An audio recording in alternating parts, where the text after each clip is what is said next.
In the meantime, some key U.S. allies are slamming Donald Trump's quest to expand the map of the United States. The incoming president even says he wants to rename the Gulf of Mexico. We're going to be changing the name of the Gulf of Mexico to the Gulf of America, which has a beautiful ring that covers a lot of territory. The Gulf of America, what a beautiful name. Was from the president-elect's rambling press conference at Mar-a-Lago yesterday, where he laid out his goals to essentially engage in a land grab inside the Western Hemisphere. Trump says he's eyeing Canada, Greenland, and the Panama Canal, and for the last two, he's refusing to rule out military intervention.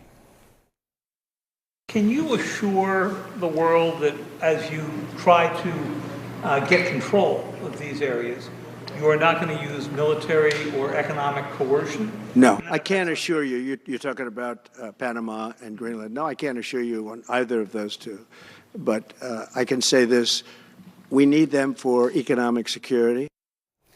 Canada and Denmark, of which Greenland is a part, are both founding members of NATO. Greenland was once a Danish colony and is now an autonomous territory of Denmark. And Danish parliament member and conservative spokesman for Greenland, Rasmus Jarlof, called out Trump and his threats, posting this, quote, "This level of disrespect from the coming U.S. president towards very, very loyal allies and friends is record-setting."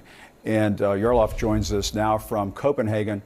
Sir, thank you so much for joining us this morning. I guess, what was your response, what has been your response when you heard Donald Trump talking about all of this? Hello, Jim. Well, to be honest, we are a bit shocked by such statements. It's very unusual for a close ally to make threats about annexing another country's territory and not even wanting to rule out using force or economic coercion. So we're trying to find a balance here between, on one hand, not escalating the situation by responding too aggressively, but on the other hand, also making it very, very clear that nobody in Greenland wants this, nobody in Denmark wants it, and it's definitely and absolutely not going to happen. And I guess, what would the impact be on NATO? As we were just mentioning a few moments ago, Denmark is a founding member of NATO, as is Canada. This sort of saber rattling, it sounds like something that you would hear coming from Vladimir Putin. What about NATO? What happens to NATO if something like this were to occur? It seems unthinkable, and I don't think anyone expects this to actually happen. So it sounds like trolling on the internet, and I guess we can find a bit of comfort in that there's a lot of similar statements that we also know are not going to happen, like annexing Canada, for example. So we're not thinking that it's going to be the breakdown of NATO or the end of our alliance or anything like that. But yeah, we're very surprised by such statements. It sounds like you almost think this is a big joke. Is that it? Well, it's written kind of like a joke, so I'm not really sure whether to take it,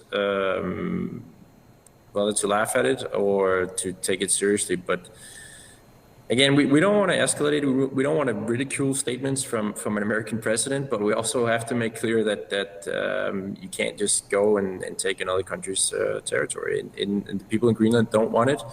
And Denmark has been in Greenland since 1380, and we're not just going to give that up.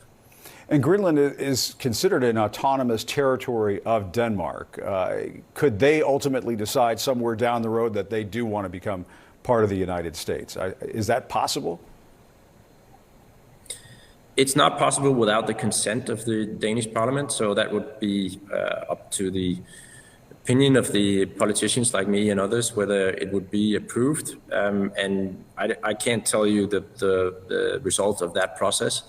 Greenland has not expressed such a wish, and every Greenlandic politician you talk to says that they do not want to be part of the United States. So it's really not on the table, and it's definitely not going to happen.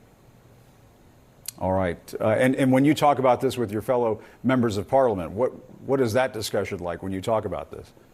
And I should know you're considered a conservative member of the parliament, correct? Yeah, everybody's talking about it right now. That's for sure. We had a gathering yesterday, and it's certainly the talk of the country right now. and everybody's is kind of trying to find out how to take it down. We want to keep good relations with the United States. It's good for both of us, we think, and certainly crucial for Denmark. But also, on the other hand, there are limits to what you can take. Even if we're a small country, we still have our limits, and this is too much. All right, Rasmus Jarlof, thank you very much for your time. We appreciate it. And thank you for joining us this morning. I'm Jim Acosta. Our next